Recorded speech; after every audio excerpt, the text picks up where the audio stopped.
یہ صفحہ نمبر ہے 234، آیت نمبر ہے 17۔ اعوذ باللہ من الشیطان الرجیم، بسم اللہ الرحمن الرحیم۔ وَإِن يَمْسَسْكَ اللَّهُ بِضُرٍّ فَلَا كَاشِفَ لَهُ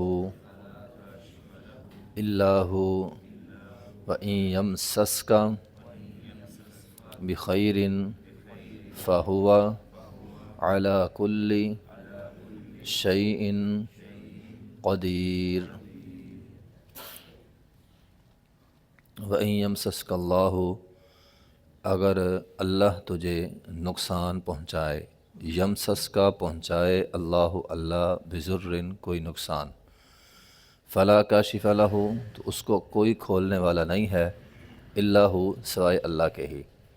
وَإِن يَمْسَسْكَ، اگر پہنچائے تجھے، بخیر کوئی خیر، اور اگر تجھے کوئی خیر پہنچے، فَهُوَ عَلَى كُلِّ شَيْءٍ قدیر، پس وہی ہے عَلَى كُلِّ شَيْءٍ جو ہر چیز پر قدیر قادر ہے۔ بات چونکہ یہ سورت مکی ہے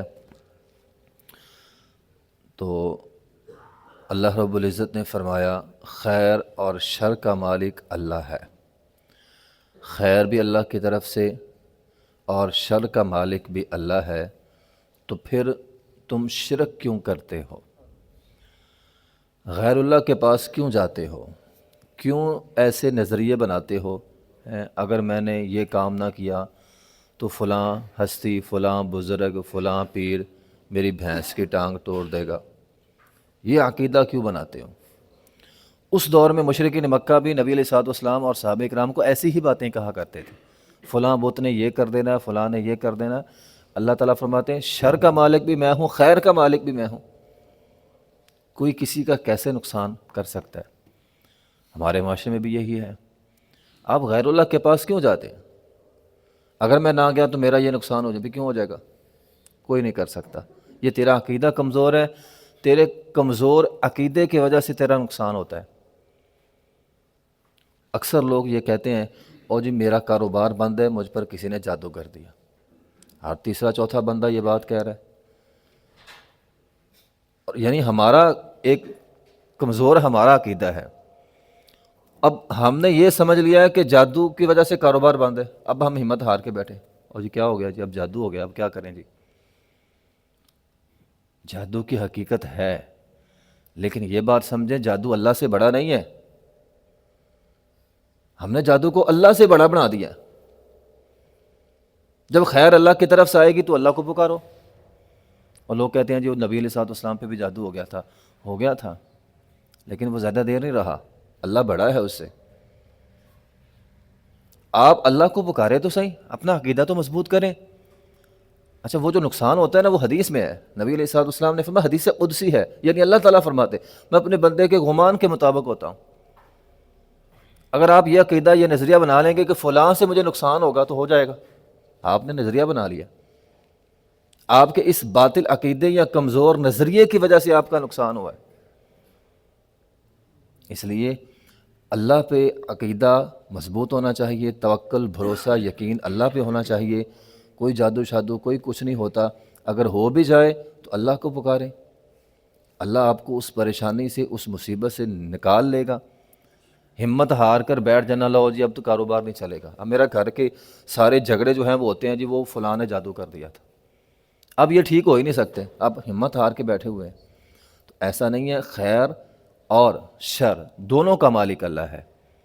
اگر مصیبت جو آپ کے نصیب میں لکھی ہوئی ہے، ساری دنیا، عبداللہ بن عباس رضی اللہ تعالیٰ فرماتے ہیں میں چھوٹا بچہ تھا، نبی علیہ الصلوۃ والسلام کی سواری کے پیچھے بیٹھے ہوئے تھے، آپ ایک چھوٹے بچے کو نصیحت کر رہے ہیں، آپ نے فرمایا عبداللہ یہ بات یاد کر لے۔ جی کون سی بات؟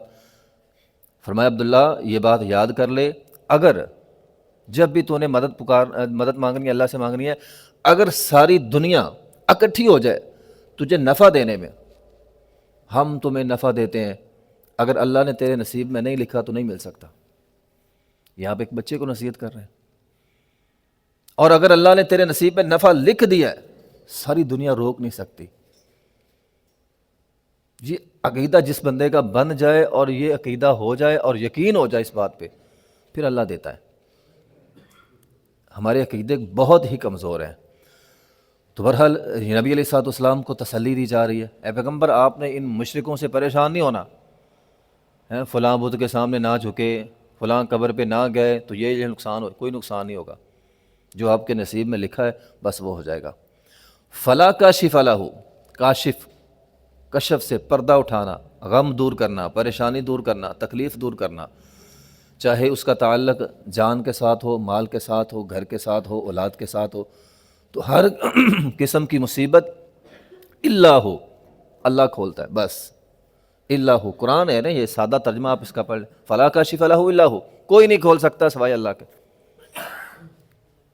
ایک ہے قرآن میں یہ آتا کہ صرف اللہ کھول سکتا ہے، پہلے اللہ نے نفی کی ہے، کوئی ہستی پریشانی کو حل نہیں کر سکتی الا ہو سوائے اللہ کے. جس طرح ہم لا الہ الا اللہ پڑھتے ہیں، کوئی لا نہیں ہے سوائے اللہ کے، کوئی آپ کی پریشانی حل نہیں کر سکتا سوائے اللہ کے، اللہ کے علاوہ. ہاں اللہ پر یقین ہونا چاہیے. جب سارے راستے بند ہوتے ہیں میرا رب کوئی نہ کوئی راستہ کھولتا ہے. میرا رب وہاں سے راستہ کھولتا ہے جہاں سے بندے کو گمان بھی نہیں ہوتا، بندہ سوچ بھی نہیں سکتا، وہاں سے اللہ تعالیٰ راستہ کھول دیتا ہے. وَيَرْزُقُهُ مِنْ حَيْثُ لَا يَحْتَسِبُ، بندے کے گمان میں نہیں ہوتا. وَمَن يَتَوَكَّلْ عَلَى اللَّهِ فَهُوَ حَسْبُهُ، آپ اللہ پہ بھروسہ کریں، اللہ وہاں سے دے گا جہاں سے آپ کو گمان بھی نہیں ہوگا. عربی کے اندر ایک جملہ ہے اذا ضاقت بک الدنیا، جب دنیا ساری تجھ پر تنگ ہو جائے اللہ وہاں سے راستہ کھولے گا جہاں تو یقین بھی نہیں کرتا، تجھے سمجھ میں نہیں آئے گا اللہ تعالیٰ کہاں سے تیری مدد کر دے گا. کہتے رات کی تاریکی جب بہت زیادہ ہو جائے پھر اس کے بعد دن کا اجالا شروع ہوتا ہے، امید لگ جاتی ہے اب دن نکلنے والا ہے. اگر آپ کی زندگی میں اللہ نہ کرے رات ہے تو اللہ پہ بھروسہ رکھیں، اللہ دن بھی نکالے گا. تو اللہ دن نکالتا ہے. اب انبیاء کرام تقریباً بہت سارے جلیل القدر انبیاء کرام، سب کی سیرت آپ پڑھ کے دیکھ لیں. سب کی زندگی میں ایک نہ ایک دن ایسا آیا کہ رات کی تاریکی کی طرح اجالا ہو گیا. یونس علیہ السلام مچھلی کے پیٹ میں، دنیاوی اعتبار سے سارے راستے بند، سارے بند ہو گئے. اذا ضاقت بک الدنیا، سارے راستے بند ہو گئے. ہمارے ساتھ بھی کبھی ایسا ہو سکتا ہے. ٹھیک ہے، موسیٰ علیہ السلام انا لمدرکون، اور قوم نے کہا موسیٰ کیا ہو گیا، ہمیں لے کر آگے ہو، پیچھے فرعونی آگے سمندر، راستے سارے بند ہو گئے. ایسا ہی ہونا وہاں پہ، سارے راستے بند ہو گئے، پیچھے فرعونی ہے آگے سمندر ہے.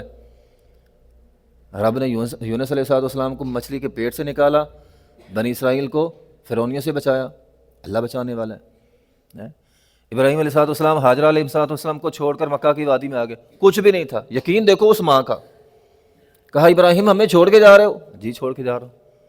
یار ایک بچے کو اور اس کی ماں کو ایک ایسی جگہ، نہ پینے کا پانی، نہ کھانے کے لیے کچھ، نہ چھت اوپر، کچھ بھی نہیں،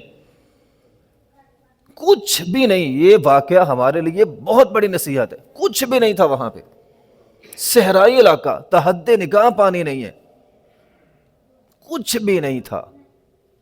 صرف اتنا جملہ پوچھا ان سے، بس یہ بتا کے جاؤ اپنی مرضی سے چھوڑ کے جا رہا ہو یا اللہ کے حکم سے؟ کہا اللہ کے حکم سے، کوئی پرواہ نہیں. ایسا یقین ہمارا کیوں نہیں بنتا؟ کچھ بھی نہیں ہے، کہا اللہ کی مرضی سے، پھر کوئی پرواہ نہیں. پھر اللہ نے دیا کہ نہ دیا؟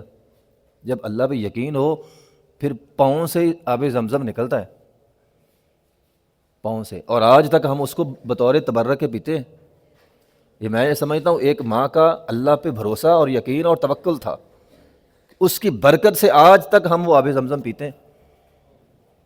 اگر اتنا یقین گہرا ہو پھر اللہ تعالیٰ مدد کرتے ہیں. سچی بات ہے ہمارے نظریے، ہمارے یقین اللہ پہ نہایت کمزور ہے. لوگوں پہ ہمارا یقین پختہ ہوتا ہے، اللہ پہ کمزور ہوتا ہے. فلاں مجھے دے دے گا، اللہ کے بارے میں یقین ہی کوئی نہیں. اللہ دے سکتا ہے. تو بہرحال خیر اور شر کا مالک جو ہے وہ اللہ ہے. ہر نماز کے بعد ہم یہ دعا کرتے ہیں اللہم لا مانع لما اعطیت ولا معطی لما منعت ولا ينفع ذا الجد. یہ ہر نماز کے بعد دعا کرتے ہیں، لیکن شاید غور نہیں ہے اس دعا کا مطلب کیا ہے. اے اللہ تو دینے والا ہے. اس دعا کا مطلب اللہم لا مانع لما اعطیت ولا معطی لما منعت، اگر تو دے دے ساری دنیا نہیں روک سکتی، اگر تو نے روک لیا ساری دنیا دے نہیں سکتی۔ ولا ينفع ذا الجد منك الجد، کسی پیسے والے کا پیسہ اسے نفع نہیں دے گا، یہ دعا کا مطلب ہے، اور نماز کے بعد ہم مانگتے ہیں۔ تو بہرحال انسان کو بھروسہ توکل اللہ پہ کرنا چاہیے۔ وَإِن يَمْسَسْكَ اللَّهُ بِضُرٍّ فَلَا كَاشِفَ لَهُ إِلَّا هُوَ، اے اللہ اگر تیری طرف سے کوئی ضر آ گیا، فلا کاشف لہ، اسے کوئی نہیں کھول سکتا، الا ہو سوائے اللہ کے۔ وَإِن يَمْسَسْكَ بِخَيْرٍ، اور اگر اللہ نے تجھے خیر دینی چاہی، اگر اللہ کی طرف سے خیر ہے، انسان پر مصیبتیں آ جاتی ہیں، پریشانیاں آ جاتی ہیں، استعینوا بالصبر والصلاۃ، نماز کے ذریعے، دیکھ لو نماز کے لیے صبر کرنا ہے، ایک نماز کے ذریعے کرنا ہے۔ حدیث کے الفاظ ہیں نبی علیہ الصلوۃ والسلام پہ جب بھی کوئی مصیبت آئی آپ نماز میں کھڑے ہو گئے اور اللہ کے قریب ہو گئے۔ اس کی وجہ یہ ہے کہ نماز میں بندہ اپنے رب کے زیادہ قریب ہوتا ہے، سب سے زیادہ آپ اپنے رب کے قریب نماز میں ہوتے ہیں۔ آپ اپنے گھر میں نفلی نماز شروع کر دیں، آپ اللہ کے قریب ہو جائیں گے۔ بلکہ ایک صحابی کو نبی علیہ الصلوۃ والسلام نے یہاں تک فرمایا تھا کہ جب تو سجدے میں جاتا ہے سب سے زیادہ اللہ کے قریب ہو جاتا ہے، تو آپ سجدہ کر لیں، نفلی نماز پڑھ لیں، سجدہ کر لیں، ویسے سجدہ کر لیں، اللہ کو پکارے، آپ اللہ کو پکارے، اللہ آپ کی پریشانیاں جو ہے وہ ضرور حل فرمائے گا۔ وَإِن يَمْسَسْكَ بِخَيْرٍ، اللہ خیر دینے پر قادر ہے، وَهُوَ عَلَىٰ كُلِّ شَيْءٍ قدیر ہے، یہ عقیدہ ہونا چاہیے، اللہ ہر چیز پہ قادر ہے، اللہ ہر خیر دینے پر قادر ہے۔ دنیا کیا ہے؟ ایک ذرے کے برابر بھی نہیں ہے جس دنیا میں ہم رہتے، اللہ کے سامنے یہ ہماری سائنس کہتی ہے، سائنس یہ کہتی ہے دنیا پوری کائنات کے مقابلے میں ذرہ بھی نہیں ہے، اس ذرے میں ہم رہ رہے ہیں، اس ذرے کا پتہ نہیں ذرے کا حصہ جہاں ہم رہتے ہیں۔ تو اللہ بہت بڑا ہے، کائنات بہت بڑی ہے، اللہ دینے پر قادر ہے۔ ہمارا عقیدہ نظریہ اللہ پہ مضبوط ہونا چاہیے۔ وآخر دعوانا الحمدللہ رب العالمین۔